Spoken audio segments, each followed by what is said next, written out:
I call to order the City Council Committee meeting of the Committee of the Whole meeting for February 27th, 2024. Clerk Clark, would you call the roll, please? Yes, Mayor. Councilmember O'Rear. Here. Councilmember Roop. Here. Councilmember Williams. Here. Councilmember Roche. Here. Councilmember Pinkerton. Here. Councilmember Hutchings. Here. Mayor Shoemaker. Here. Please rise as you are able and join in the Pledge of Allegiance. Pledge allegiance To the flag of the United States of America and to the republic for which it stands, one nation, under God, indivisible, with liberty and justice for all.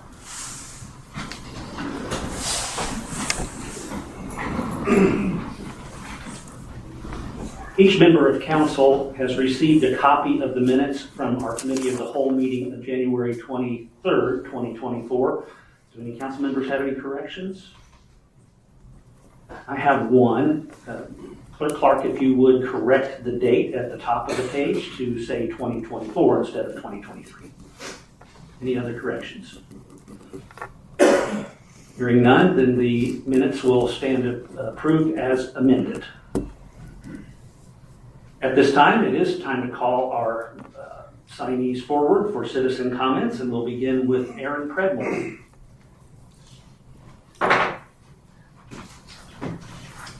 Good evening. I'm Erin Predmore. I'm the Executive Director of Greenville Connects, which is a local transit advocacy group here in Greenville County. I do have some maps for you guys for the Route 601 if you'd be interested, if I can pass that over to the computer. Thank you. Just wanted to make sure you all had that on in front of you as we talk through some of the data that we have around the transit for your community. As I mentioned, I'm the Executive Director of Greenville Connects, which is an organization dedicated to expanding transit in Greenville County. I wanted to share with all of you some information to help you with your funding decision for the 601 Simpsonville route. Some of the highlights I want to share with you for each of the stops. Some of the most popular stops within your community in the last year was South Street and Industrial. You had 877 alightings, which means people getting off there. Main Street and Wadley, that was 1,644 people got off. North Main and Pelham was 612. Butler Road, which I believe, that was 754. That's how many people got on. And at the hospital, you had 313. Your biggest stop, though, was the 510 and 601 connector.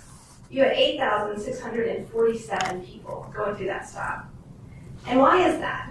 It's because this bus route here through Simpsonville connects your citizens with the broader Greenville County community. Regional connectivity is happening all around us and is really important to make sure that your citizens are connected to jobs and growth and all the good things that are happening in our community. It's important for you to be able to connect to the rest of Greenville, and you're an important part of that chain of that connection. I wanted to share with you, our staff has been riding the 601 for the last week or two and met a lot of the different citizens here in Simpsonville. I wanted to bring you some of their stories here tonight. This one is an email from a man named Roy who lives here in town. He says, "My name is Roy. I've been using your paratransit bus for about 7 years now. I wanted to take a minute to tell you how much this means to me. I'm disabled and I don't have a lot of money. I'm on a fixed income and the majority of my disability check goes to rent and food. This bus is pretty much how I get around, especially to see my doctors, which I have to do a lot. Without it, I honestly don't know where I'd be, probably stuck in a nursing home, and that's not something I want to think about. This bus lets me take care of myself and gives me a sense of independence, which is really all I have left at this point in my life. I tried other ways to get around, like the Medicaid van, but waiting for over 2 hours after my appointments just to get picked up is no fun. Greenlink buses are always on time, and knowing I can rely on that means the world to me. The drivers are friendly and always willing to help. This service is super important to me. It's more than just getting us from point A to point B. It's my way to stay independent, to make sure I'm looking after my health without having to depend on others too much. I'm not from here originally and have no family here to rely on for assistance. If I didn't have this bus, I'd lose a big part of what makes me feel like I'm still in control of my life. I just want to say a big thank you to everyone who makes the paratransit bus happen. It's a big deal for folks like me. You're doing something really special, and I hope you know how much it's appreciated. Thanks for listening and for all you do. Sincerely, Roy." So as you guys figure out the next steps here for the Route 601, just remember that you've got citizens like Roy who depend on it to get to his doctor's appointments and medical appointments to feel part of the community. And you have people who are connected to jobs. About 17% of people who are not participating in the workforce right now say that their major barrier is lack of reliable transportation. So as Greenlink continues to expand and has more frequency, you guys are going to get more and more of that each time as well. Thank you very much for a chance to speak to you. I appreciate it. Thank you. Next is Ragan Besendorfer.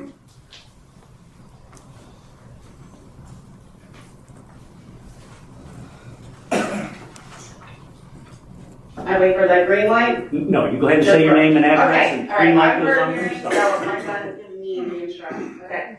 So good evening. I thank you for the opportunity to come here and speak to you. My remarks will be regarding the bus service in Simpsonville. I hope what I say will help you understand how vital the Simpsonville connector is to me and my family, as well as many people like us, and influence you to vote to keep the bus service going. I moved here to Simpsonville with my two sons in July of 2023 and intend to make this city our forever home. When choosing where to relocate, access to public transit was one of the deciding factors. Previously, we lived in the country, no so services and opportunities for my autistic son were limited. By using public transportation, my son has been able to experience a level of independence and freedom unavailable to him before. He uses the bus every weekday to get to and from his work training job in Greenville at the Vocational Rehabilitation Center. In case you are unaware, the Vocational Rehabilitation Center is a service that helps individuals with disabilities gain the skills necessary to matriculate into a mainstream work environment. I'm a single mom, and we are a one-car family. The bus service is discontinued and he cannot attend work training, his future will be severely limited. I understand the city of Simpsonville is being asked to contribute $42,000 to continue bus service, and that funding is dear. However, this is a small price to pay for Simpsonville to tap into a well-established transit system with an annual price tag in the millions. To put this into perspective, $42,000 is the average price of a really nice car. Greenlink offers Simpsonville access to a fleet of vehicles for that same price tag. Without this vital and cost-effective form of transportation, some Simpsonville residents who would no longer work because they can't get to work may be forced into a life of poverty. It was stipulated in the last city council meeting that the bus could be misused to move homeless people into our city.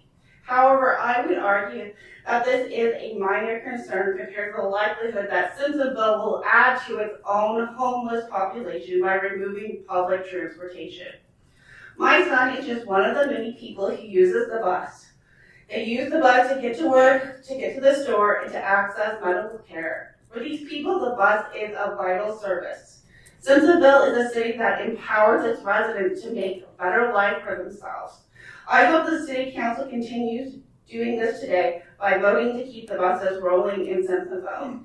Thank you for your time and consideration. I also have articles printed from the New York Times where they talk about a Harvard study where they link transportation and poverty, not having transportation and poverty rates. And that's it. Thank you so much. Thank you. And our last person for public comment is Ms. Travis Brock.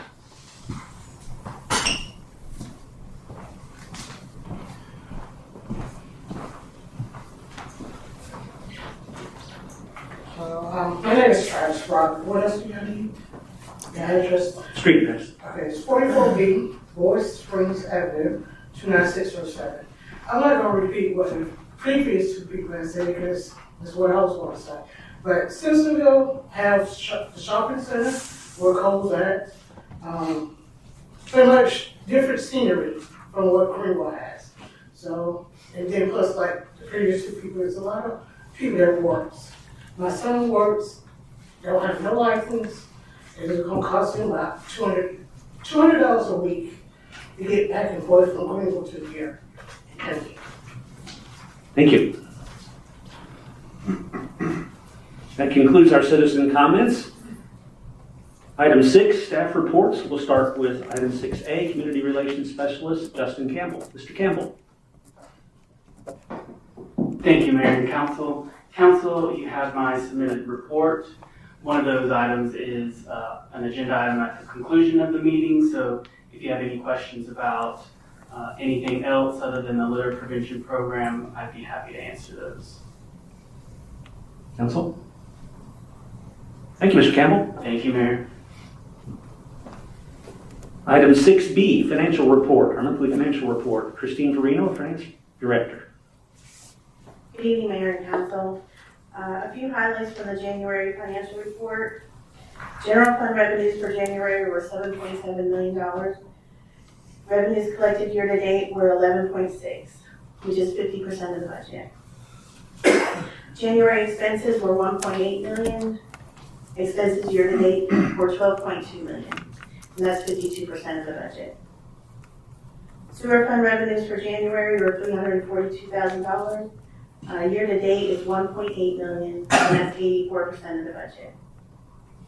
January expenses were $105,000. Year to date is $829,000, and that's 67% of the budget. Hospitality and accommodations fund revenues for January were $396,000. Year to date is 3.2 million, and that's 89% of the budget. The January expenses were 1 million. We're just over 1 million, with expenses year to date at 2.2 million, and that's 72% of the budget. The Public Works Enterprise Fund revenues for January were $377,000. Year to date collections was $475,000, and that's 32% of the budget. January expenses were $151,000. Year to date expenses are $580,000, and that's 47% of the budget. I'd be happy to answer any questions you may have. Council. Councilmember Root. I'm not sure you have this. If you don't have it now, I can get back to me on it. Okay. How has our expenses increased, by what percentage over the last maybe few years with inflation? Are we seeing a big difference in that from 2022? I'd have to go back and get an exact number, but I mean, I think we've seen a gradual increase. I don't know that it's been crazy, but I can get you some numbers. Okay. Yeah, maybe just the previous 2 Januaries. I just Okay. wanted to compare. Thank you. Okay. Any other questions? Comments? Thank you, Director Furino. Thank you.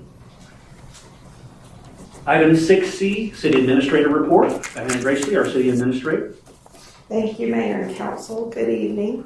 I'm happy to make this report to you tonight because I feel like I have exciting news about some personnel changes and a couple of staff members here that some of you may not have met yet, and certainly one that none of you have met yet because today was her first day. So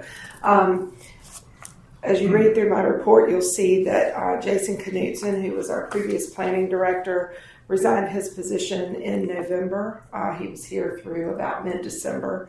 And so I started looking for a replacement for Jason's position. We advertised with the Municipal Association of South Carolina, the South Carolina chapter of the American Planning Association, and we had excellent candidates and did interviews.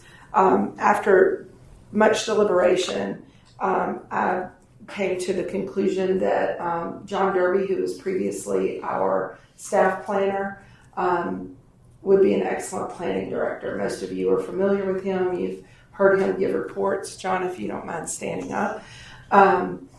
John was actually the first person I hired back in 2018, and I will tell you that he has never failed to rise to any challenge or assignment we've given him. This will be his 3rd role with the city since he joined us in, I believe, maybe April or May of 2018. He does an excellent job. He has great rapport with all of the staff, and I'm thrilled that he accepted that role.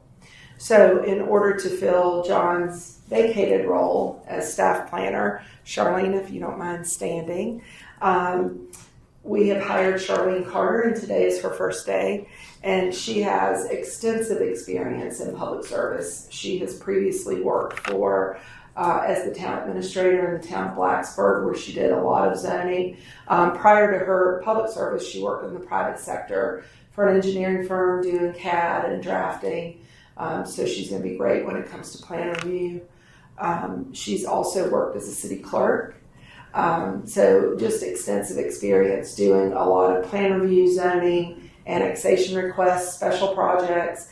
I think she's going to be incredibly valuable to the city as a whole, but definitely to me in helping with special projects and grant writing.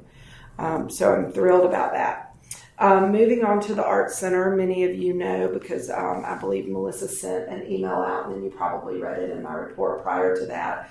Melissa Sturgis is retiring to spend more time with her family, and she has vacated her position as Arts Center manager, or will. Next Monday will be her last day.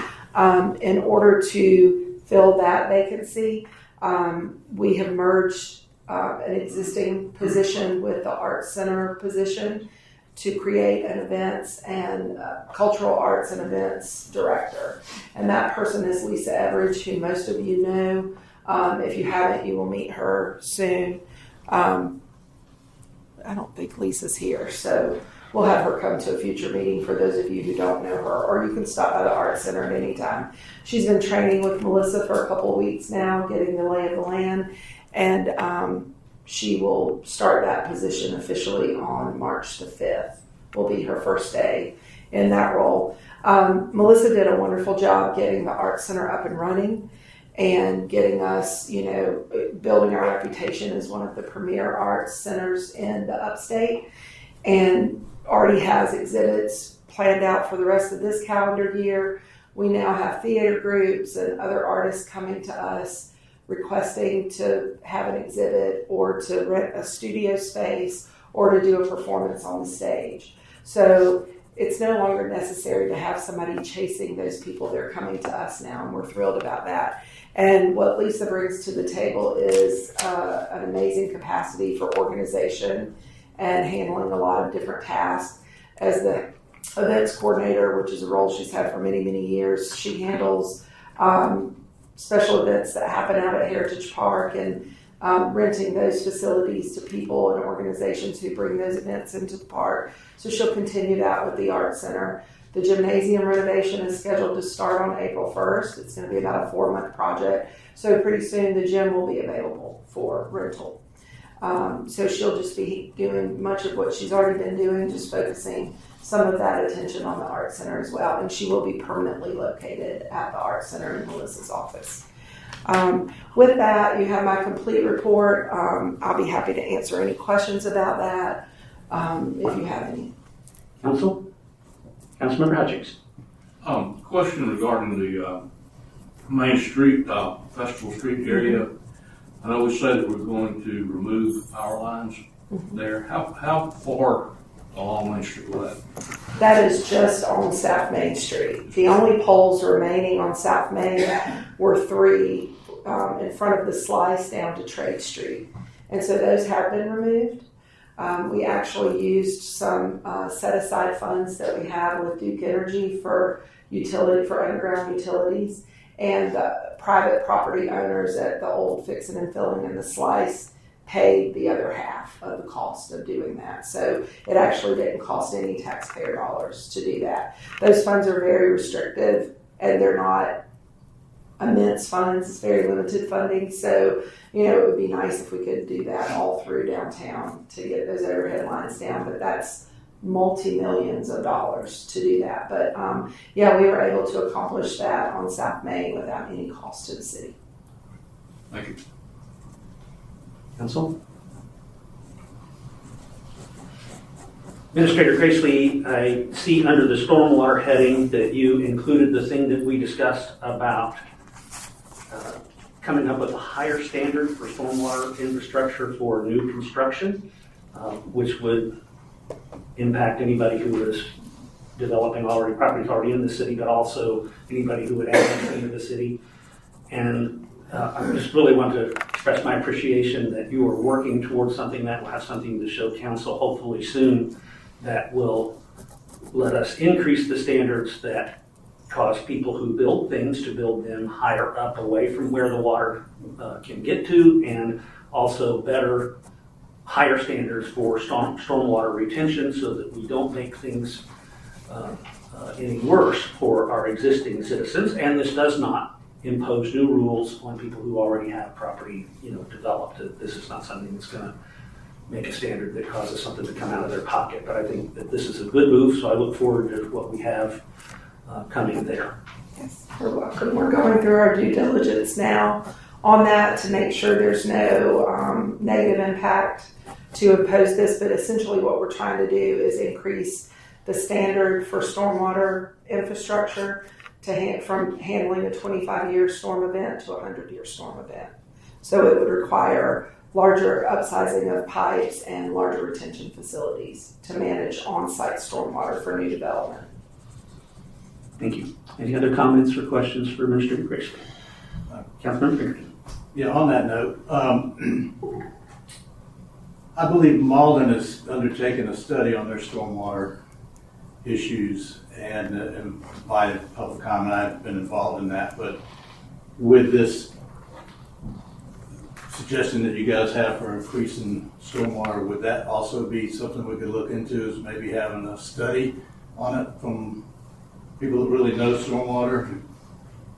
Yeah, I think we can certainly see which funding source Malden was able to tap into and apply for funds to do that. Or, if we see that the application is highly competitive and we may not get funding, I can look at potentially including that in the next budget cycle for the city to pay for that. Thank you. Council? Thank you, Administrator Grayson. Our department heads from the other departments that have not come forward to speak tonight are here and available for council to ask any questions or deliver any comments. Council? Councilmember O'Rear. Parks and Rec, are they here somewhere? Wake up, Robbie. Here.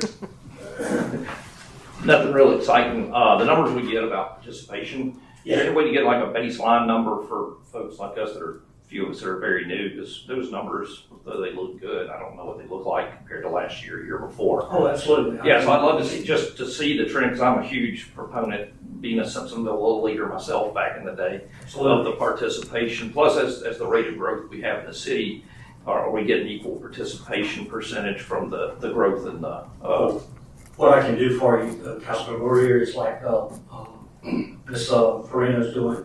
I can run you some back numbers with some reports we've had, but I can tell all of council this spring season our numbers are the highest numbers we've had in my 28 years. So we're busting at the seams. We've had to limit numbers because of our facilities can't handle.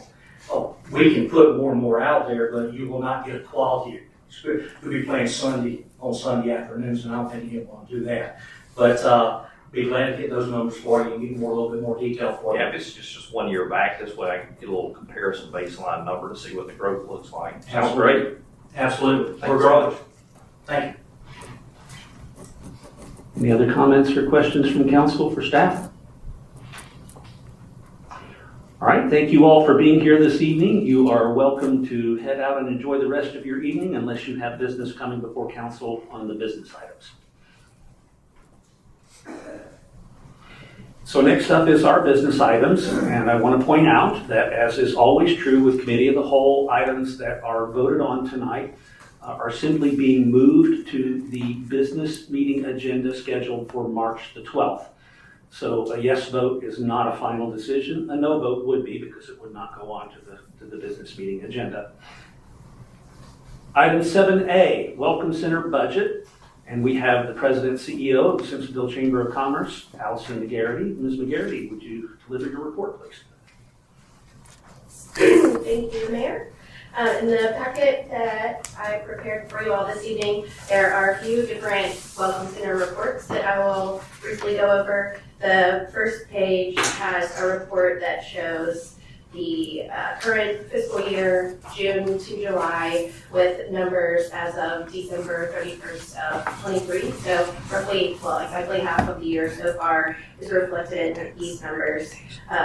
The first column, chamber budget, shows what we budget for the Welcome Center, then actual, and then over on the right-hand side, you see what percentage of our budget we allocate to the Welcome Center. So for example, our total office space lease payments, only a portion of that is allocated as a Welcome Center expense based on the percentage of square footage that the Welcome Center area takes up within our office. So all of that is explained down in the notes towards the bottom, but for the year so far, we're tracking as planned.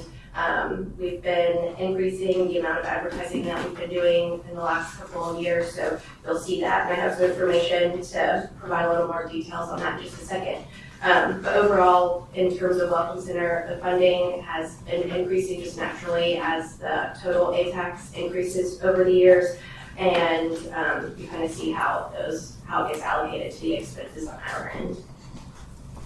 The second and third pages, the second page specifically, again, just kind of provides an overview of what we do as the Welcome Center, how that functions in partnership with the city, and some of the activities that we do.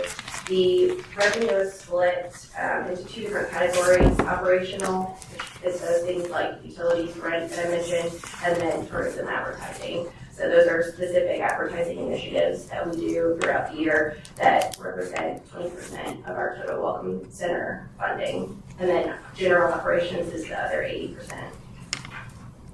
The third page shows our proposed budget for the Welcome Center for fiscal year 24-25. You'll see it includes just moderate increases year over year, both from on the revenue side as well as the expense side, but no major changes overall.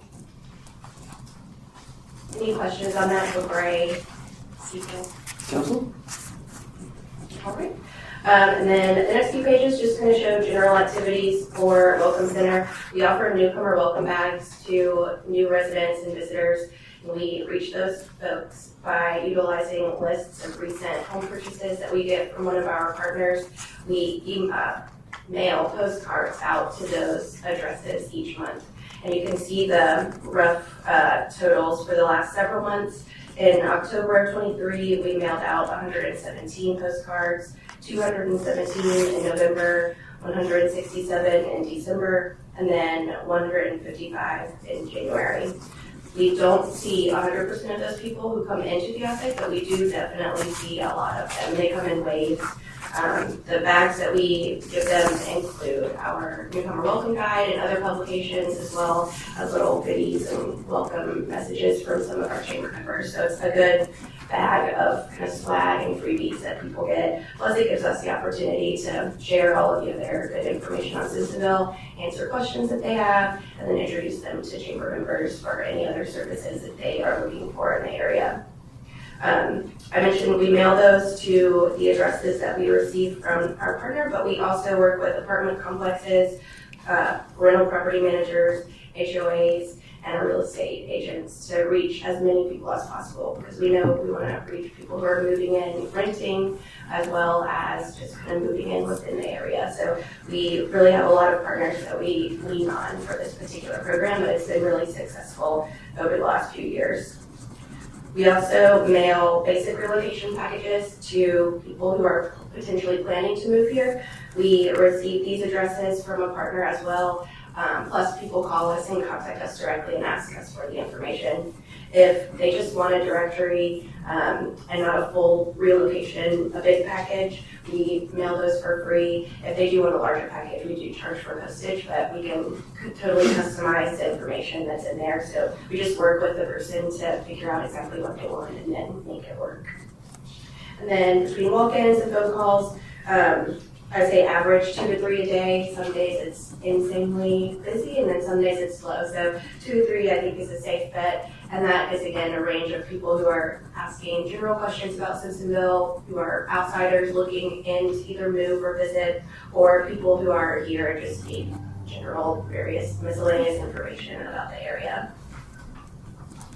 The next page shows some examples of advertising that I've done over the last 12 months or so. And I also passed around just one example each of some of these, the actual magazine or the hard copy, to show you those as well. The newcomer guide is ours, so the entire book is relevant to Simpsonville, but then the other two I've bookmarked with a post-it note, the pages and the sections that are Simpsonville specific for you. Our newcomer guide, we distribute 4,500 of those each year. It includes a fold-out city map that is very, very, very popular. We could pass those out all day long, so we make sure to have them available in a little box outside of our front door so people can grab them even when we're not open. But then they're also available in the office as well as many other locations around town. And that's the publication that we mail as part of those relocation packages. Then we also do ads regularly with the relocation guide. That one, we do a full page ad, and then I do the editorial and share photos with them for the Simpsonville section. For South Carolina Living, we do roughly two just regular advertisement spots per year. I've been targeting April and September of each year for April. The example is the larger one there. It included summertime events, the farmers market, the concert series at the park, the Independence Day Festival, as well as our community events that we do, like Halloween and Christmas parade. So even though people are seeing it in April, it's showing them all the many things that they can come to Simpsonville to experience throughout the year. And then the September ad was that smaller one, for example. That was just a general ad, again, to show how great Simpsonville is and to encourage people to come here for a weekend visit or to even consider moving. This year, I did a full-page spread in the Community Journal's publication, Explore 864. It was a beautiful publication that they do, and we have the full page, plus I contributed a little bit to that editorial as well. And then I'll also be doing another digital campaign in the next few months, April to June. We do that one through Summit Media.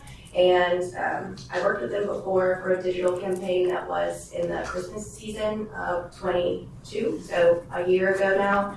And it was highly successful as well. We used it to promote the things that are going on in Simpsonville around that time, as well as the Welcome Center in general and just the resources that we provide.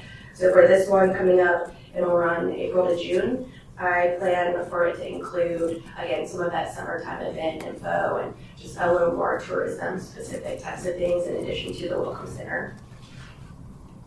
And then the last page is our this annual calendar from the chamber, so you can all see what we have going on. This includes our programming as well as our larger community events again. So our first one coming up, major event-wise, is our Health and Wellness Fair, which will be towards the end of March. We're doing that one at the Prisma Health Family YMCA. We still have openings for vendors and want to let the community know it's a free event to come for healthcare, recreation resources. And then from there, we have golf tournament, Sippin' in Simpsonville, and our A-List Awards. And then it goes on from there as we get into the later part of the year as well. So many of these are open, or pretty much all of them have opportunities for non-members as well as members. So we want to share the information widely through the community to make sure people know that you're here and welcoming for us. Any questions from me or Welcome Center or any other info, chamber info? Thank you, Ms. McGarity. Motion is in order. Councilmember O'Rear. Question, just, We need a motion first. If we really need to have a motion on the floor before we go into discussion. okay. Motion is in order. Councilmember Roche. Mayor, I move that council approve the Welcome Center budget. Second. I have a motion from Councilmember Roche with a second from Councilmember O'Rear. Councilmember Roop. Get that correct. It was Councilmember Roop who gave the second. Roche. Okay, Councilmember O'Rear. Question about, maybe this is something it looks simple to me, but is not as simple as I think. The budget showing 80% of what's budgeted from the city goes to operational expenses, 20 to actual marketing. 80-20 split seems a little high on the administrative side when you're using $4 to use the one to market the city. So I didn't know, maybe Administrator Gracely can explain if that's a normal occurrence or if I'm just. Yeah, so I'll be happy to give you a little more detail about how this funding comes to be, first of all, for those of you who are new to council. This money comes from state accommodations tax funding. It's collected by the Department of Revenue and then remitted back to the city on a quarterly basis. The way the funding breaks down is each quarter, the annual budget or the annual allocation that we get, the first $25,000 has to go to the city's general fund by law. The additional 5% after that has to go to the city's general fund by law. And then 30% goes to the Welcome Center.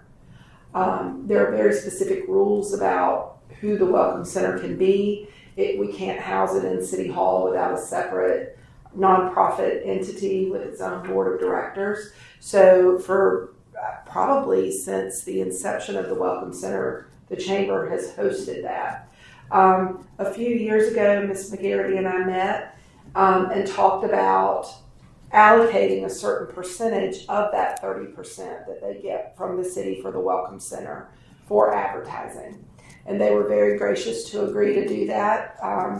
And so, the majority of it would go to operations just because you have to think about rent for the building that the people actually go into, the utilities, the staffing, all of those things that, if we were to pull the money out of the Chamber's budget and introduce our own Welcome Center, which I would never recommend that we do because there's not enough money. It's a very small amount of money. In fact, for this year, it looks like that allocation is anticipated to be $62,273. And so 20% of that goes into advertising, which we had agreed to a few years ago. And then the balance of that, Ms. McGarity can allocate based on her budgetary needs for, their office space and utilities and staffing and other materials that they prepare to hand out, postage, things like that. Okay, thank you. Thank you. Any further questions or discussion, council?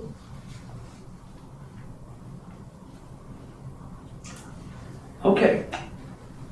On the motion to approve the Welcome Center budget, all those in favor signify by saying yes. Yes. All opposed signify by saying no.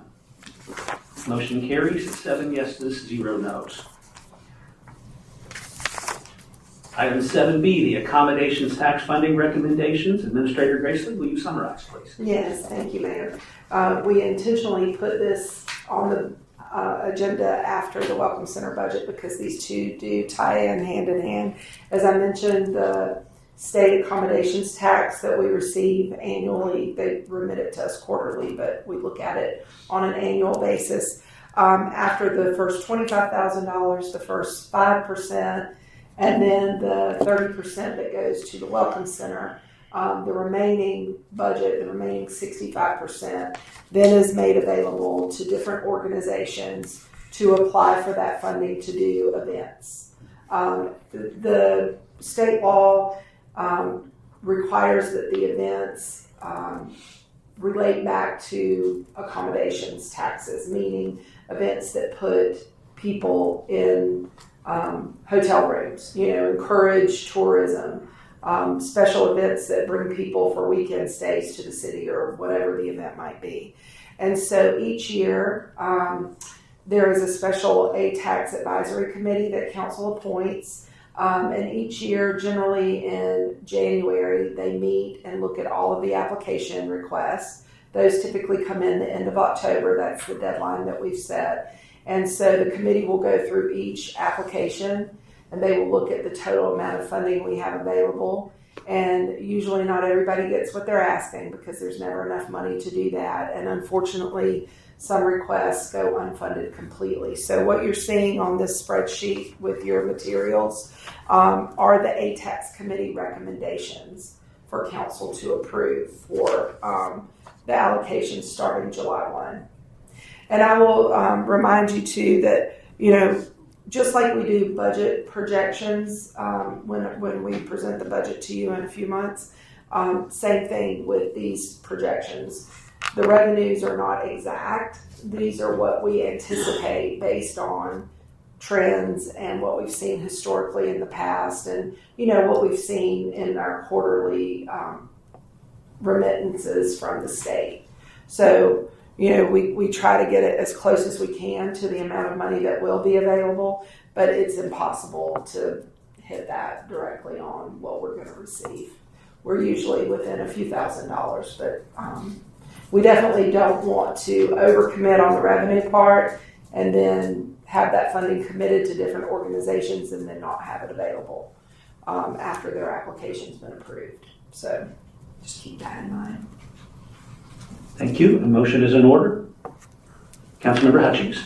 Mayor and Council, I make a motion to approve the accommodations tax funding recommendations. Second. Have a motion from Councilmember Hutchings with a second from Councilmember Roche. Discussion? Councilmember Hutchings. I'm looking on the concert series and Boots Radio line item. Looks like we had a significant rollback on that one this year. Can you tell us what? I wasn't in the committee meeting when they made these decisions, but you can look down the blue column and then the gray column next to it and see that nobody got what they were asking for in entirety. And in recent years, I will tell you, this may have been part of the committee's discussion too, Safi has been really good about getting sponsorships for that event. They have naming sponsors, stage sponsors, single event sponsors, and so I would imagine they would be able to make up for that. Used to, it was funded entirely through state accommodations taxes, but it's good that now they've been able to secure other sponsorships to help make up that difference. Councilmember Roche. I'm looking at the Juneteenth activities there at the bottom. I think I can probably interpret why one line received 0. That is the Greenville Mega Fest. But then the next one is more specifically Simpsonville, the Juneteenth Black Theater Festival, No Dream Deferred Productions Unlimited. And I believe will that happen at our art center? Yes. Yes. So am I correct in assuming that got funded because it is Simpsonville specific? Well, I will tell you what I read in the minutes of the discussion and what I was told by other staff that attended the committee meeting. The Juneteenth, the Greenville event, they were talking about possibly having it at the amphitheater and it's in Heritage Park, but unfortunately they don't know exactly when. They don't know, we have hold dates for concerts that affect other events being scheduled out there. And there were just a lot of unknowns. They had no idea yet who the entertainment would be, if the event would in fact happen in Simpsonville, what their total budget was. It was very, based on them having to complete the application by the end of October, they just didn't have as much information as the committee would have liked. First year events don't always get funded. I don't think they ever get funded in their entirety, but I think part of the reason why the committee's not recommending any funding for that is because there just wasn't enough information. And then one other one, the very top line is Simpsonville Garden Club. Now that's a volunteer organization, so I'm thrilled to see that we are giving what we're giving. Did they have fundraisers that we could promote, participate in? I say that because it seems like the need is more as we're doing beautification downtown, and I'd really love to see those planters bringing with fresh things all the time. Yeah. So when we start the downtown project, the planters will go away completely while we're under construction. And then I'm not sure what it's going to look like when they come back. I mean, it may be that we work with the garden club to create permanent planters that are in place and do away with the movable ones that are out there now. Historically, as long as I've been here, we've funded them, usually for the full amount that they request, which has always been in the $2,000 range. I'm not sure where the $3,500 came from because, of course, I wasn't part of that discussion with the committee. The city makes a request too, and so I try not to be in there when they're talking about funding because I don't want them to be influenced by my presence there. Because we're an applicant too, just like these other organizations are. But they have no labor costs, and we water the plants throughout the year. So it's buying plant material to put in those planters. That's primarily what they do. And again, like I said, they may not even need the full $2,000 because depending on the construction schedule with the downtown project, those might be removed after one season of flowers. So they may not have the whole year that they have to plant for. Thank you. Councilmember Rick. The everything outdoor fest looks like last year was the first year that came to us. They got a $10,000. They asked for 30 and got none. Is there a reason why? So 2 years ago, they got funding from the city to do the inaugural year of the Everything Outdoor Fest. Last year, she missed the application deadline, so she wasn't able to even be considered. And then this year, it was a huge request. The event is not in the city limits of Simpsonville. It's outside of the city, which doesn't matter to us. We don't restrict applicants based on that if we believe there are going to be hotel stays as a result of, people coming into town for the weekend. And there are no other hotels other than the ones in Simpsonville because it's not far outside the city limits, but it is outside. I think it was just a matter of the committee had limited funds and they were trying to allocate those funds to events that are proven, well-attended, successful events. Okay. Yeah, that kind of wanted to see how that went. Because I never see the numbers. Well, maybe you send them and I don't see. I know that the mayor attended the event 2 years ago, so he could probably tell you more about it. That weekend, I think we had Country Music Fest happening at the amphitheater. There was another big event happening in Greenville County, and then this event. And so I think it hurt their attendance a lot just because there were too many other things going on that same weekend. If their attendance was hurt, it wasn't by much because it was busy. Well attended, yeah. And it did rain too. I mean, they had to combat the rain that weekend, but I wasn't there for the event, so I can't really speak to the attendance. But, and you all appoint the ATAX committee members to read through the applications, to hear the presentations. They do hear from the individual applicants, and then they collectively consider all of that and make these recommendations back to you. You're not bound by the recommendations, but I think that they do a really thorough job and they put a lot of effort into it. So, is there any way in the future they can write up something to council to let us know why they made certain decisions they did? I think that's, we just see where they budgeted money. I don't have any feedback. You did attend the meeting as well, and I'm sitting there wondering how they come up with it. I mean, there might be Bible explanations, but I don't know what those are. If there's a way in the future that they can let us know why they came to these conclusions, it is $70,000 money anyway. We do have a staff member in there taking minutes for the committee, and I'll just ask her to, include all of that discussion in the minutes, and we can share those minutes with you. Okay, yeah, that'd be good. Thank you. Council? These monies come from the state accommodations tax. Correct. And if I understand correctly, there's a disbursement each quarter from the Department of Revenue that comes into the city, and this is how we estimate what we're budgeting for this coming budget year. Yes. So when I total up the numbers for 23-24, I get $88,000, and this year we're budgeting $70,000. That's a 25% reduction. So I can help you with that explanation.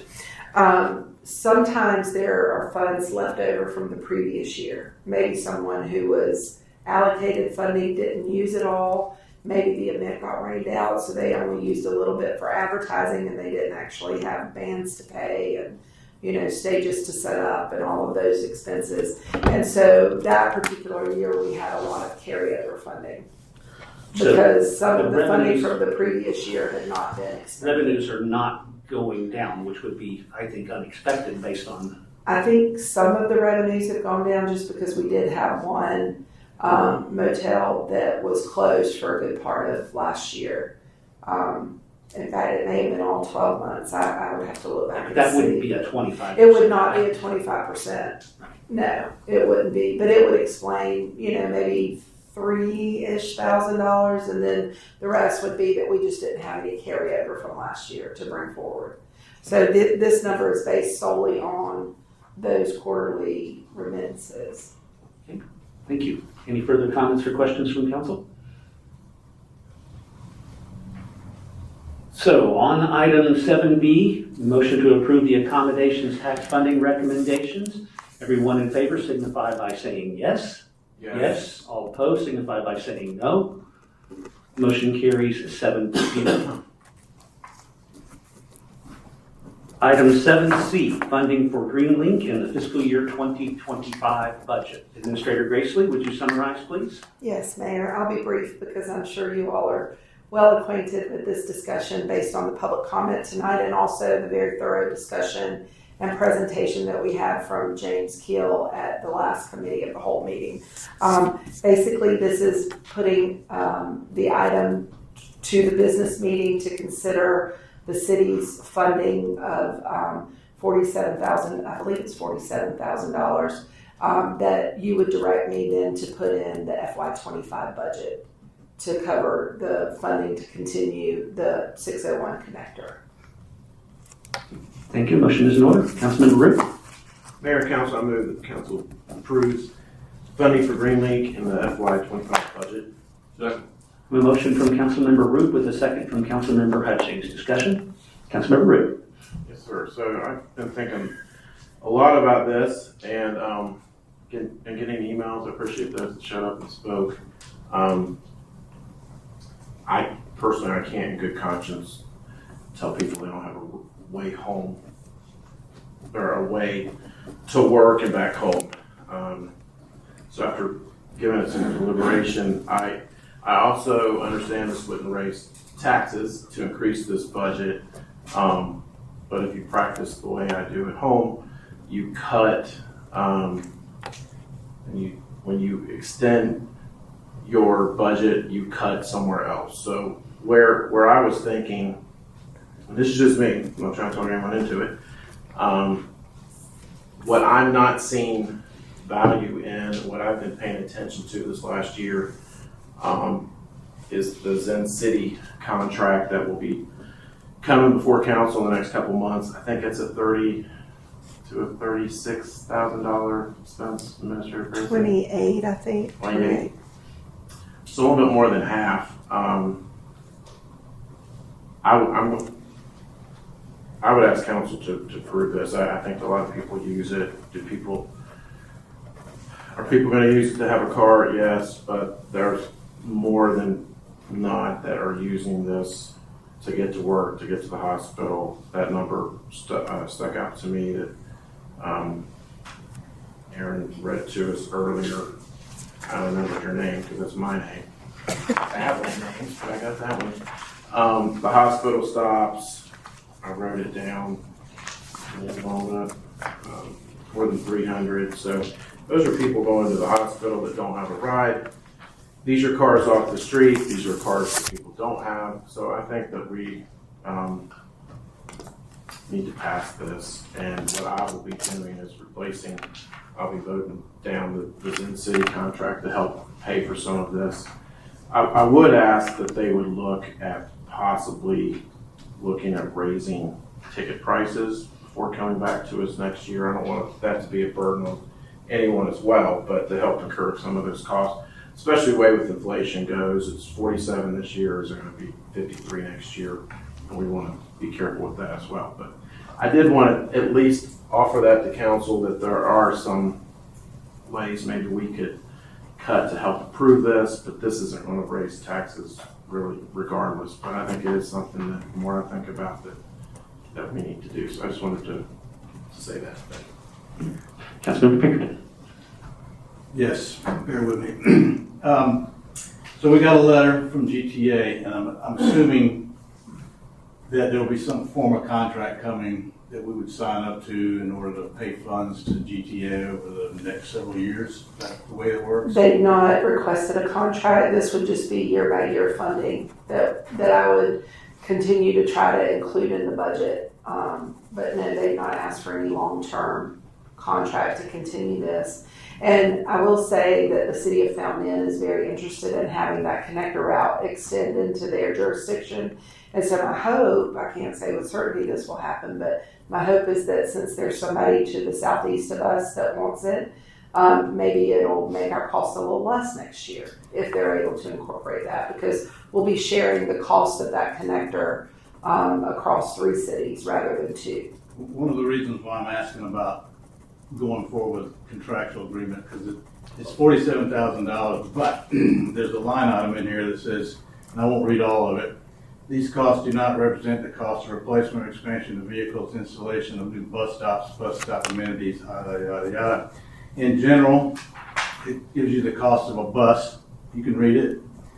And in the end of the sentence, it says the local amount needed for a new bus is $150,000, or approximately $12,500 per year, not considering inflation. So it could be inferred that it's $47,000 plus $12,500 a year as part of our agreement with GTA. No? Or am I reading that wrong? What was explained to me by Mr. Keel, who's the executive director, is that they are only asking for operational costs to run Route 601, that it would not include capital expenses. But it says do not represent the cost of replacement. So I just have a concern over time.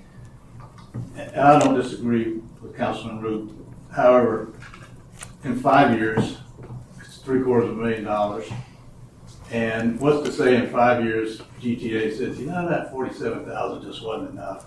It needs to be $75,000. And this doesn't look like there's ever an out, especially say Fountain Inn gets it. I know they want it, but if Fountain Inn was to get a bus system, then 5 years from now, council says, we've had enough.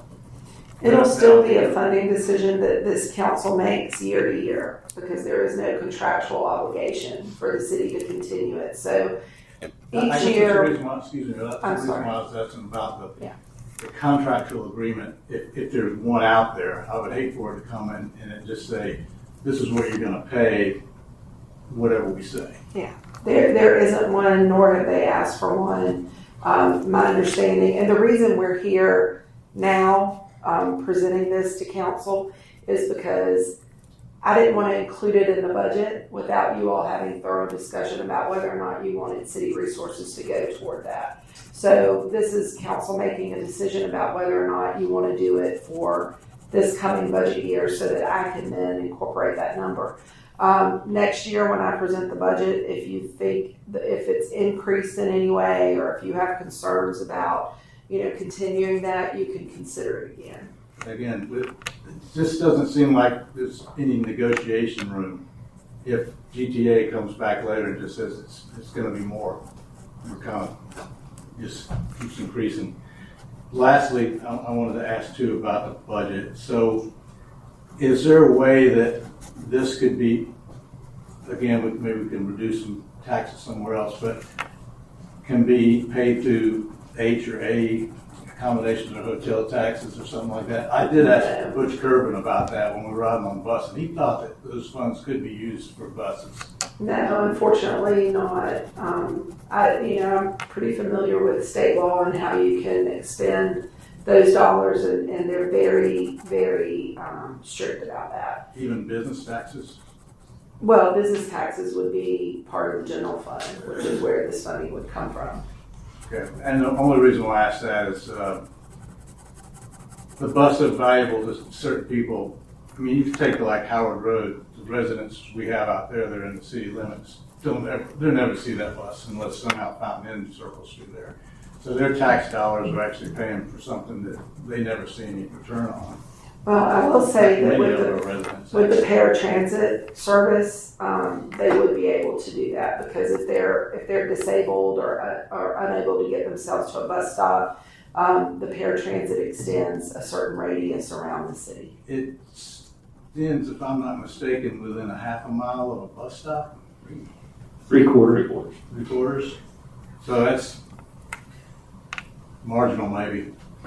Anyway, that's all I really had. I just thought it was important for council to understand that these are revenues that are just going to continue forever and ever. It's never going to go away. Not revenues, but taxes, basically. Councilmember O'Rear? Real quick before I get started, when's Fountain Inn hoping that this could happen for them? Well, of course, Malden and Simpsonville had to say, we'll pay for this. And so I would imagine they'll try to work on that throughout the rest of this year and have it included in their FY26 budget. I can't really speak for them. I know I've spoken with their mayor, who is very interested in what Simpsonville does tonight because it's his intention. And I think he's had preliminary discussions with his council. I think they're all on board with trying to extend that service. Okay. Well, being a new council guy, this is probably the first and very important vote and something I've looked into a lot. Expressed a lot of concerns at the last meeting, still have a few. I concur with a couple here. A couple things stood out in the letter. 2012, the fare revenues were about $43,500. They dropped to $33,000 in 11 years. And I think Councilman Root mentioned the revenues.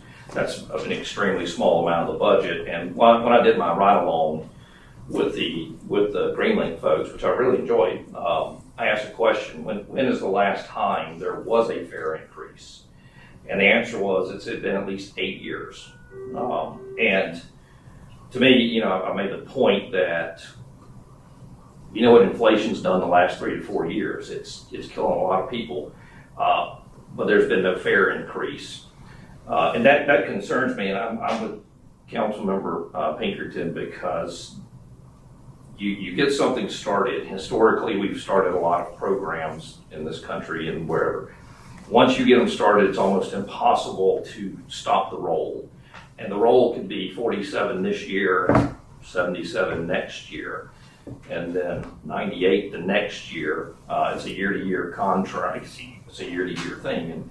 And no one, I'm going to speak for me, I can't speak for everyone. No one wants to sit up here every year and talk about this same issue because I'm with Councilmember Root. I do want people to have this, but I'm also very cognizant of the financial figures here and the fact that on the surface it looks like there's no real interest in raising revenue via the folks that actually use the system.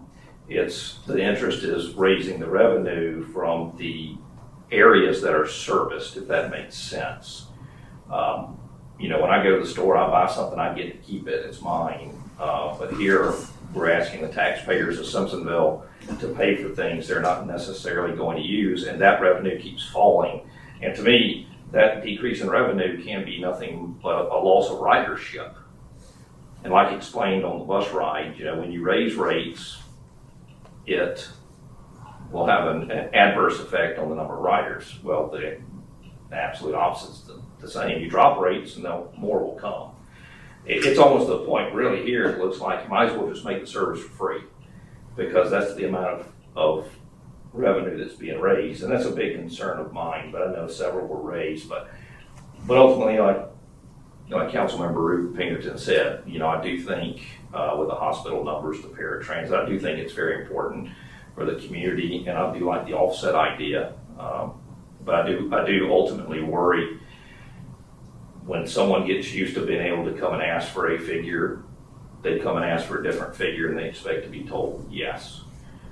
So that's my concern on that, but otherwise, you'll find over the years with me sitting here, I'm very big on the taxpayers' monies that are spent, So the only thing I can say to address that is, this body works so much more efficiently than the state or federal government. I understand your concern about once you start funding a program, is that going to be in perpetuity? But you all haven't been through a budget cycle yet. I will tell you the way I present the budget to you is we show percentage increases, and then I also show any substantial change from the previous budget to the one that we're proposing. And so you would know that information typically in April.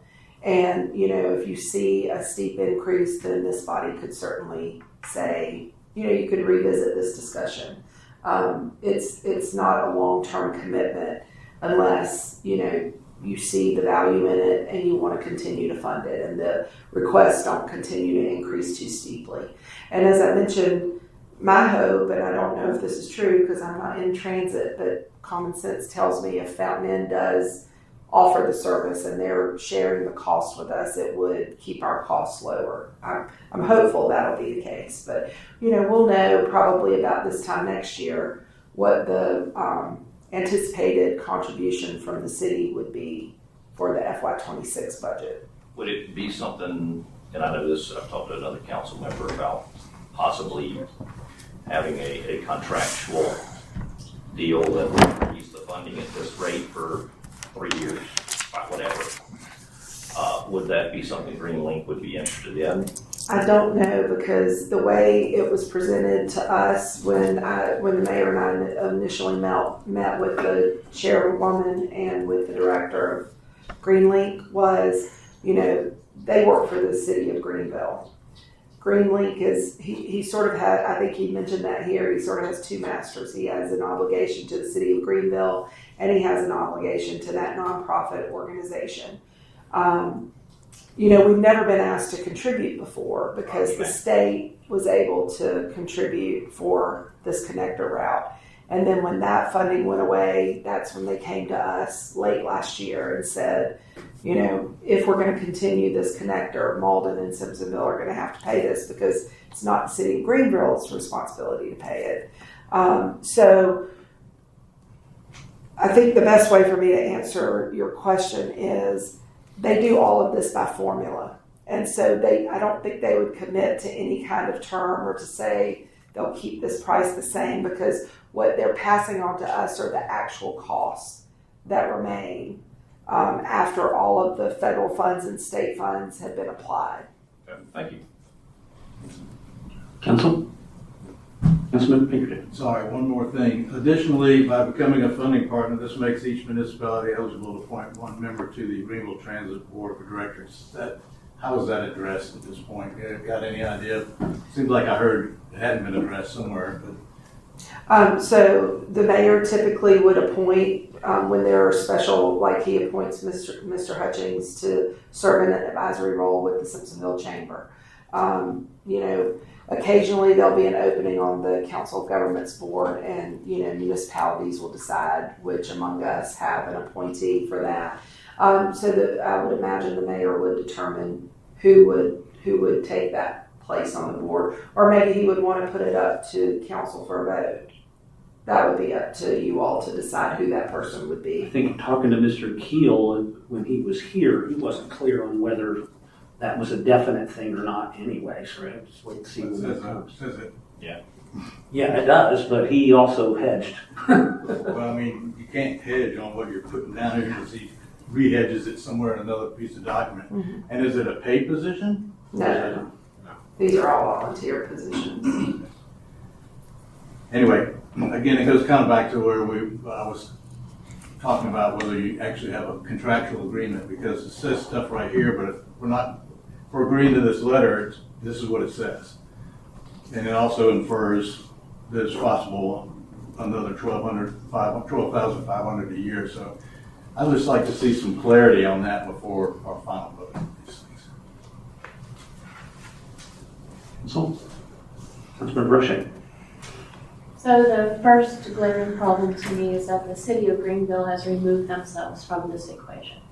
And that is the reason that Malden and Simpsonville are now being asked to pony up $101,000 collectively.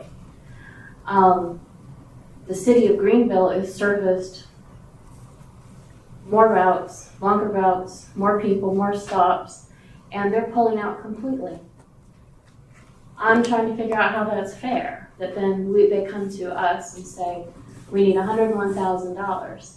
I'm very tempted to do what Malden's done and say, well, Malden's position is that Simpsonville commits to $47,000, then Malden will contribute 54. I think we should go back to Greenville and say, how much are you willing to contribute? Because I don't believe that Route 601 is the highlight of the Greenlink service.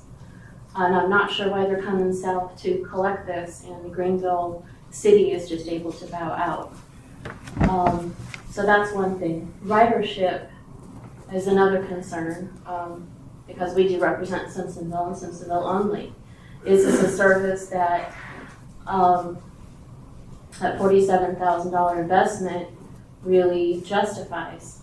I appreciate the email that I got from one lady that spoke tonight. I appreciate a couple of instances that we've been given, but that's 3 people, and this is $47,000. I have a problem committing, just like Mr. Pinkerton pointed out, the money to a private business that obviously is not doing well. And we get nothing in return as far as a contractual agreement, any sort of obligation. It seems like they're going to get money with no accountability, and that's never a good thing in government. If we're going to commit this, then I feel like there needs to be some sort of accountability. Right now, there's no contract, there's nothing. They're just asking for straight up $47,000 from the city budget. And what are we getting in return? They've even covered themselves by saying this doesn't, obligate us to give you any more covered shelters, benches, lighting, nothing. And that is something that's lacking in the city. I would like to see something for my investment. I think the only covered one is in front of the hospital, and I'm guessing that Prisma has everything to do with that. So I would like to see something in return. It doesn't, none of the numbers jive when there's no accountability. I feel like we're bailing out a private business, and they're using, Route 601 to make their numbers happen because the city of Greenville's pulled out. Why? The city of Greenville has an obligation. Ms. Roche, Yes. I'm sorry to interrupt you, but that's not factual. The city of Greenville puts in hundreds of thousands of dollars, as does Greenville County. So on the board, it says the city of Greenville has been funding the governmental share of this route along with Greenville County. The city of Greenville is discontinuing their funding. They're discontinuing the funding for 601, not for Greenlink, just 601. Right, but the people that are used, so the justification is it's to bus people to and from Greenville into this part of the county. 601 doesn't go to Greenville. So you're telling me that people get on the bus in Simpsonville, but they don't go to Greenville? They connect with Another They route, connect right. with another route. Right. That Greenville pays for. Greenville County? Greenville County and Greenville City pay for the route that this route connects to, yes. But Greenville, the city of Greenville does benefit from Route 601. If people are coming there to work, they're coming there to shop, they're spending their money there, they're supporting the businesses, the schools, the hospital, whatever they're doing, So they're by benefiting. that logic, then we should be So I don't want paying to into debate that up route. here with you. This is my time to speak. We've never engaged in debate that way. I apologize. I have some issues with that, and the accountability is what really stands out to me. And whether or not Simpsonville actually has enough riders to justify this expense.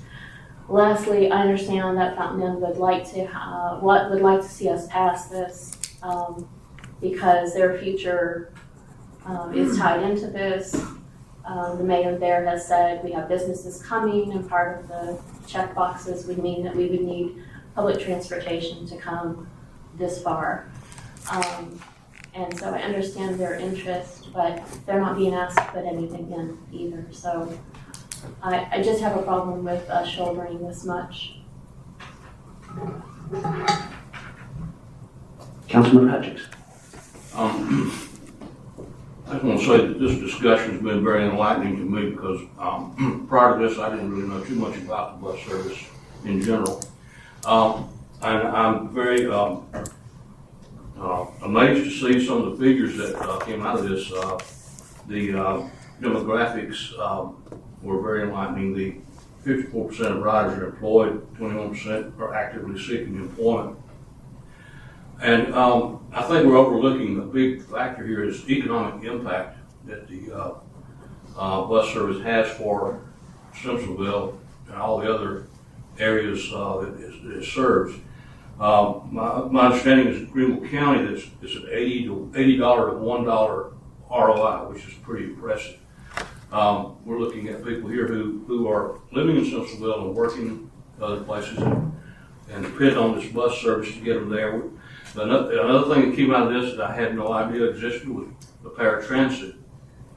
And apparently there's a number of people in Simpsonville that are currently taking advantage of that are disabled or for whatever reason can't provide their own transportation. Tonight we had the Greenville Connect mentioned figures for the stops. I don't have that information. I would like to get that those figures sent to me if you all council for that matter.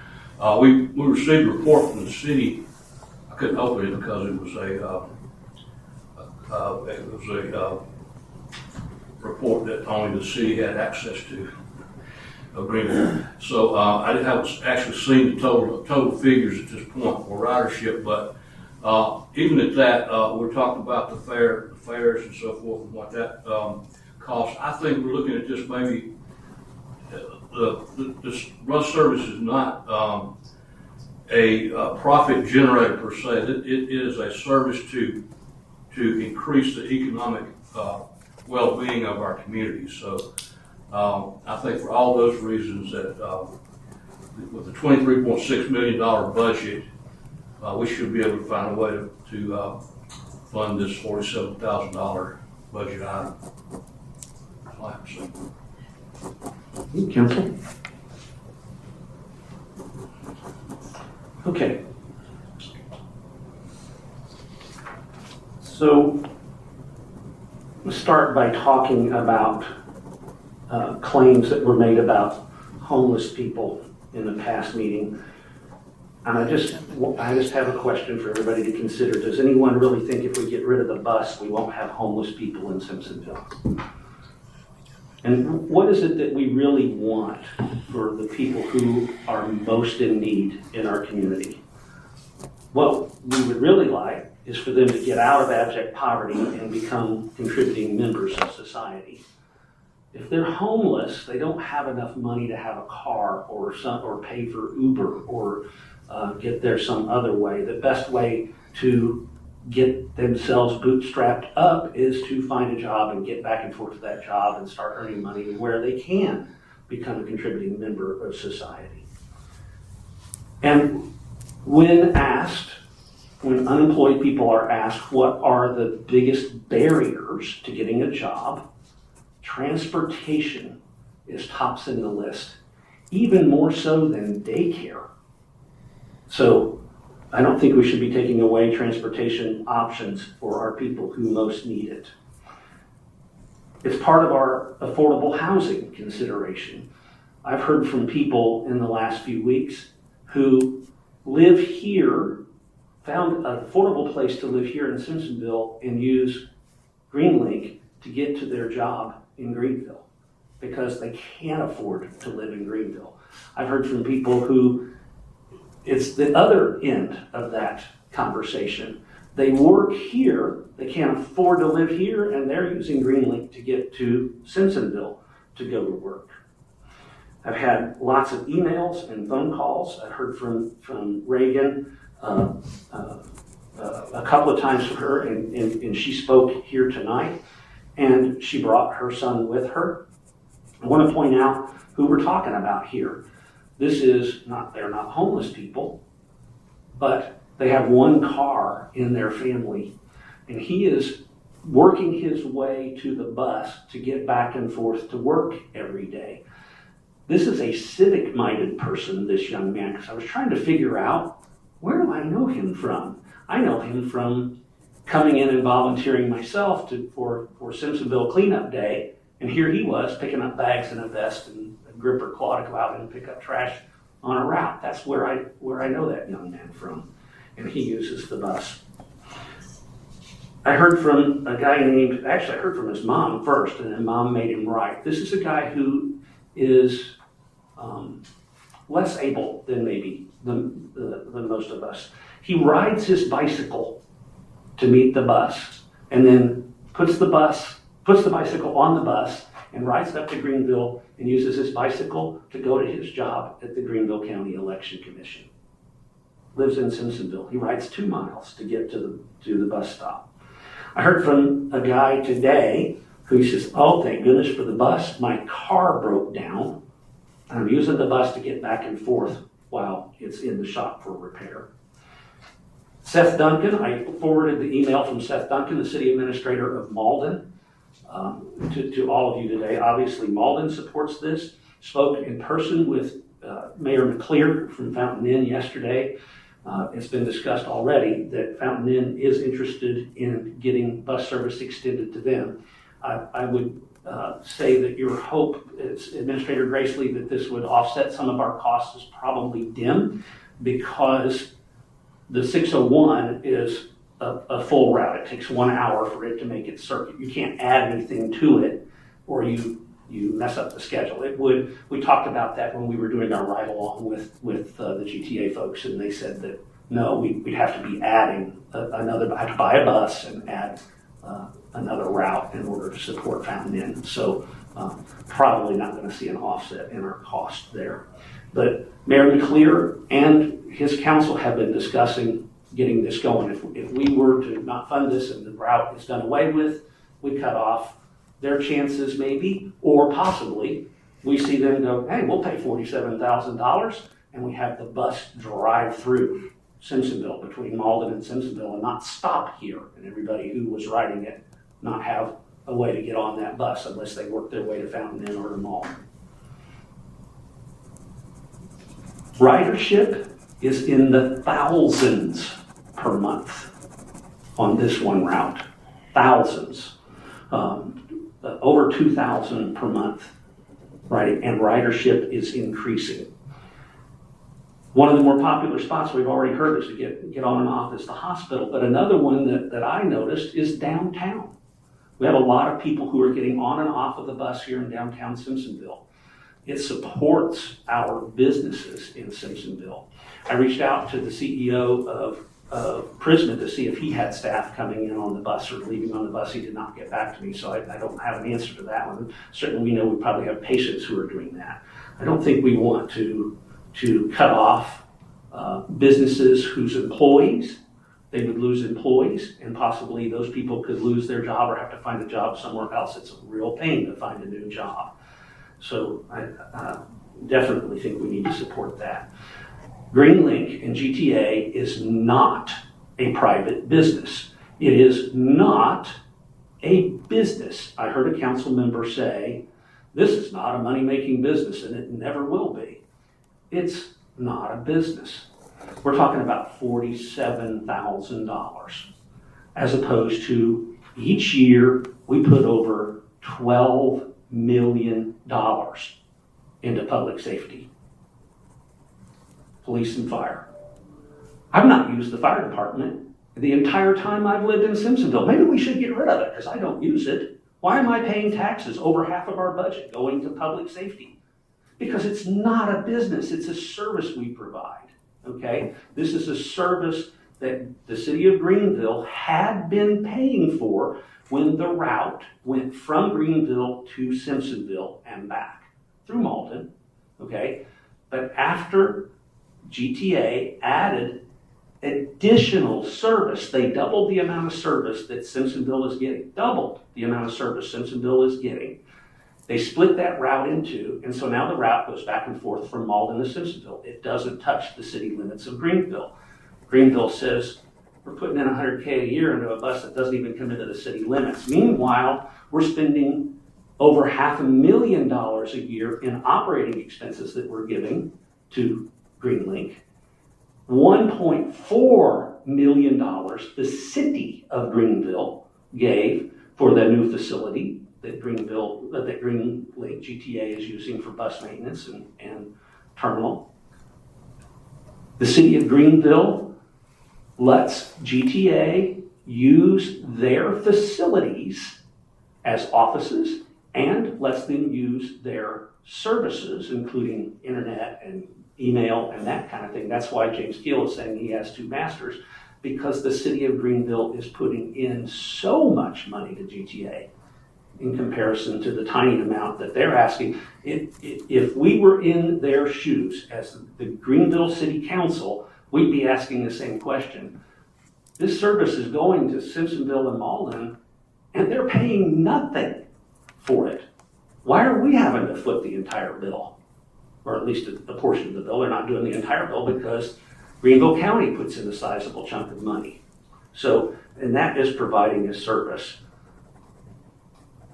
As far as inflation goes, who does inflation impact the most? The people with the least. And that's who we're talking about, who need this transit the most.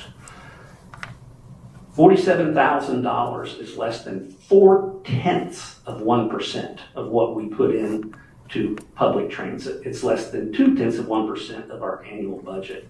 It's a fraction of the dollars. And Councilmember Roof has identified a good place. Maybe we can offset some of that expense.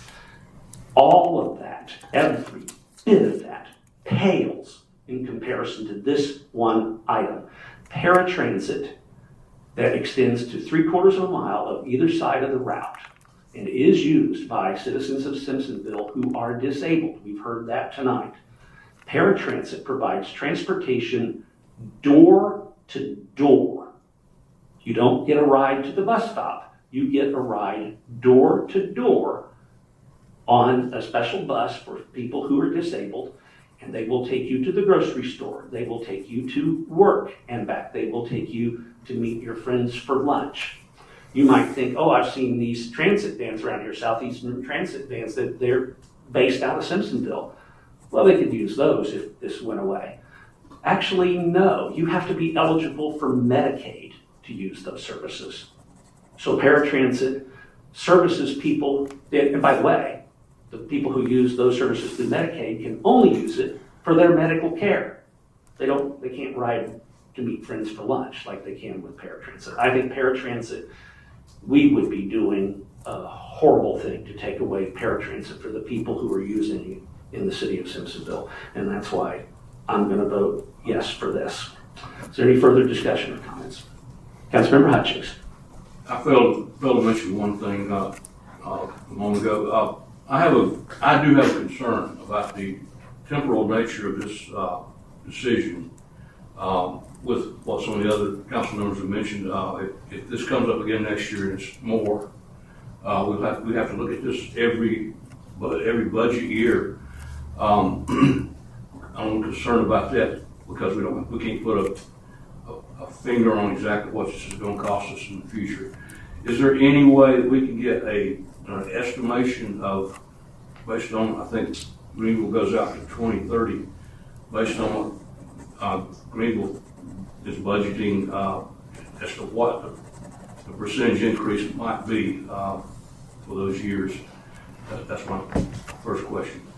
I can certainly contact Mr. Keel in the morning and ask that question and hopefully have that information for you for the final vote.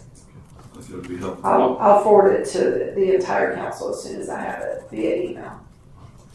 Also, I would like to request that we post these the materials that we got on the economic impact, the ridership, and the demographics and paratransit. We could post those links to those articles on our city website prior to the vote, I think that would be very helpful too. I know initially when I talked with people about this, some people were negative on it when they found out what it actually did, then they changed their mind, so that would be helpful. Thank you. Absolutely. Councilmember Romer.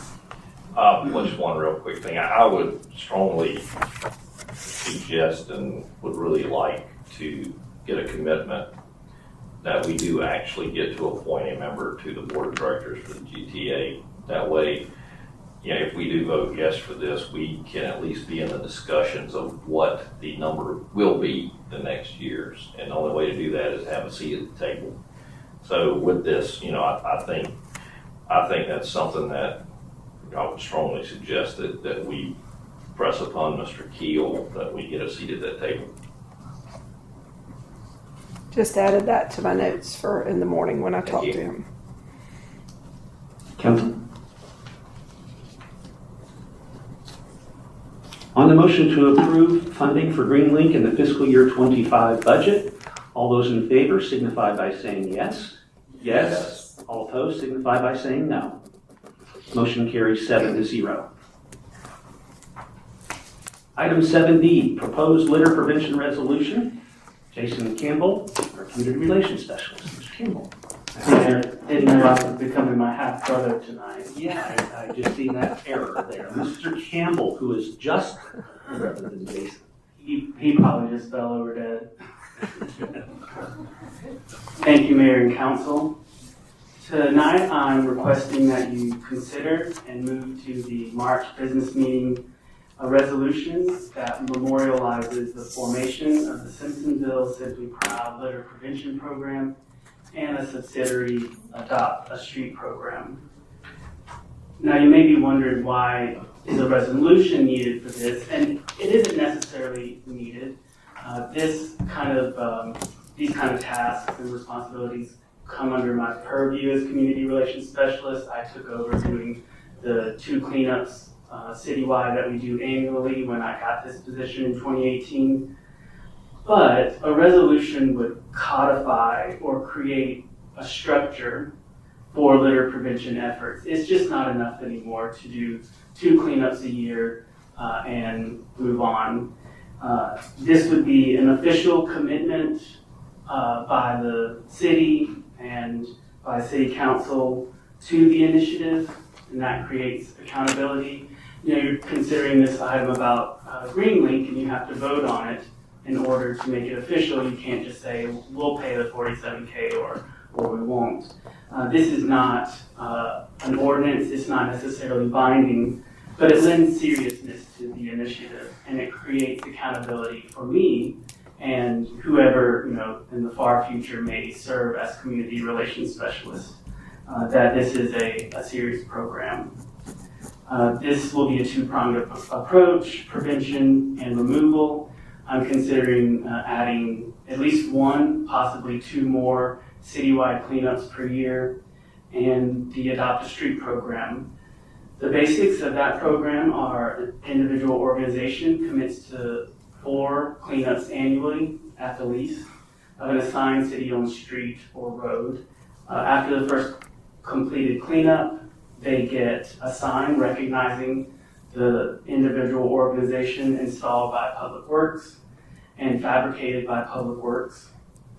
I already have an Adopt a Street application, a form for reporting results of a cleanup to keep individuals or organizations accountable, a policy and expectations agreement, and a waiver agreement, both of which our city attorney, Daniel Hughes, has already reviewed and approved. Before I continue, I want to show you the sign that Assistant Public Works Director Pete LePou, who could not be here tonight, made. He treated this as seriously as he would treat a water main break or emergency during a thunderstorm. So I really appreciate Pete for doing this really fine work.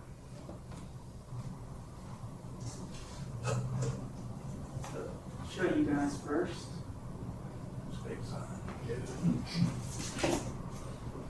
Andy, can you come over?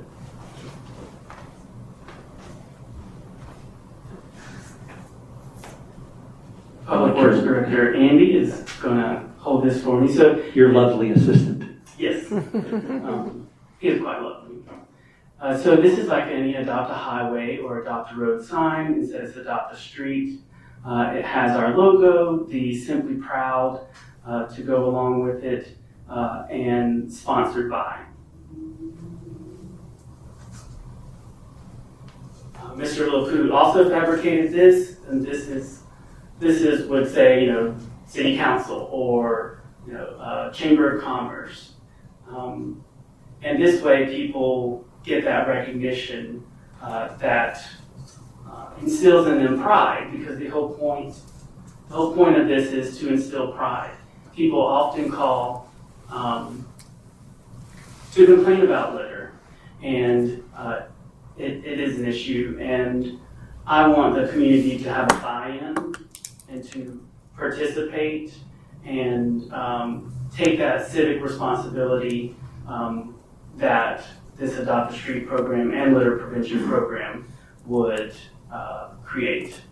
Andy, thank you. So the motion would be moving to approve resolution 2024-01, forming a litter prevention and Adopt a Street program. If you have any questions, I'd be happy to answer them. Thank you. A motion is in order. Councilmember Roche. Mayor, I move that council approve the proposed litter prevention resolution. Second. I have a motion from Councilmember Roche with a second from Councilmember Pinkerton. Discussion? Councilmember Roche. Can't thank you enough. This is awesome. This may be like one of the greatest things you've done as our public relations person. We've needed this for a long time. We've just kind of been inching along. Palmetto Pride does a little bit. We do a couple of cleanups. But it's a constant problem, and the heavier the population becomes, the more litter we end up seeing. And nobody wants to live in a dirty city. So I really appreciate your efforts here, and I think the incentive-based program it's worked in a lot of other areas, and I think it'll definitely work inside the city, and thank you very much. Thank you. And you mentioned public relations. This is also a great PR tool. People drive around and see that the city has a litter prevention program. It's a little bit harder to say that we're not doing anything about it. Councilmember O'Meara. Yeah, I was gonna kind of say the same as Councilmember O'Shea. Thanks for this. When I looked over the graphics, I thought that sign was really cool. Stands out nicely. I appreciate, it's, you know, when you grow up in a community like this, you don't want to see, I remember seeing some disasters out on the interstate and stuff like that. And people do see and they do notice and they do wonder, do they even do anything about this? Well, that sign's going to say, no one's perfect all the time, but we're doing something about this. We're addressing this, and I think it's great. Thanks for doing it. Thank you. Councilmember Pinkerton. Yes, sir. Thank you very much. And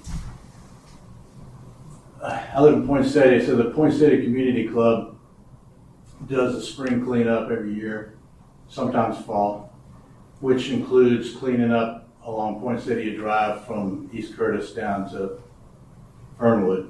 Right. Even though that's the city's median, we actually mow it and take care of it, clean up. My wife and I picked up trash on that street for the last several years. So I'll be happy to put one of those signs up on Poinsettia and make sure that Poinsettia Community Club is part of that. And as their president, I'll bring it up at the next meeting so that we can apply for that. I think it's very important. That's a great idea, Councilman Pinkerton. That's something I thought about is, you know, these roads in your neighborhoods are city owned, but I don't know about bringing, you know, some big business coming into a neighborhood, cleaning, you know, walking on your sidewalks and in your yards cleaning up trash. So I think if neighborhoods, HOAs wanted to participate in this, I think that would be a great addition to it. Thank you. Councilmember Hutchings. I also want to thank you for this. I think this is a great idea. I participated in some of the trash pickup days, and it's not an easy day, and it's a little frustrating. At the end of the day, you think, why couldn't people just not do this in the first place? So hopefully this will do some of that, prevent that. Is there a enforcement element to this as well? If those are, you know, if it is illegal, to litter. Is there something involved, an element involved in that with this plan? Or? Well, to make sure that people are actually picking up the litter, there's a report form that they have to do, take pictures of volunteers, number of bags when they picked up. As far as enforcing the laws on the books about not littering, I do know that the Simpsonville PD does do that. They do issue tickets. But part of this larger, the resolution is for the litter prevention program, not just Adopt a Street. And that I plan to work with the Simpsonville Police Department about, putting a tarp on it, on trucks that have trash, doing some type of public information campaign about that, or maybe some type of blitz, for trucks who don't have tarps on their vehicles. So bringing in the enforcement arm of the PD and the credibility that they have with the community is a great idea. One other thing on the sign you showed there earlier. The sign goes up and the sponsor sign is attached to that. Is that where that works? Yes, sir. You have our Simply Proud sign, and then below that will be like City Council. So it would say sponsored by City Council. And that could potentially change from year to year or whatever time period you have as far as the sponsor goes. Yes, sir. That sign could be removed and then another sign put in its place. Council? Before you vote, Hillcrest High School and the Golden Strip Sunrise Rotary Club have already submitted applications, and the Rotary Club has already done their cleanup. Councilmember Hutchins? Or something else. I believe you also mentioned that our student council would participate in this as well. Yes, I'd like to have a youth advisory board sign. So every youth advisory board would be required to do, 4 pickups annually, and that street or that road would just be owned by the youth advisory board in perpetuity.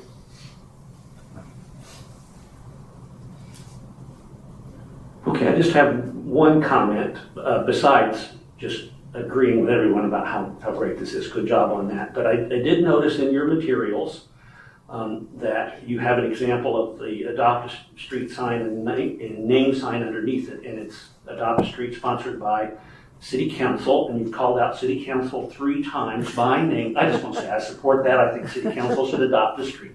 So thank you very much. I totally support this. All right, any further comments or discussion? On the motion to approve the proposed litter prevention resolution, all those in favor signify by saying yes. Yes. Yes. All opposed signify by saying no.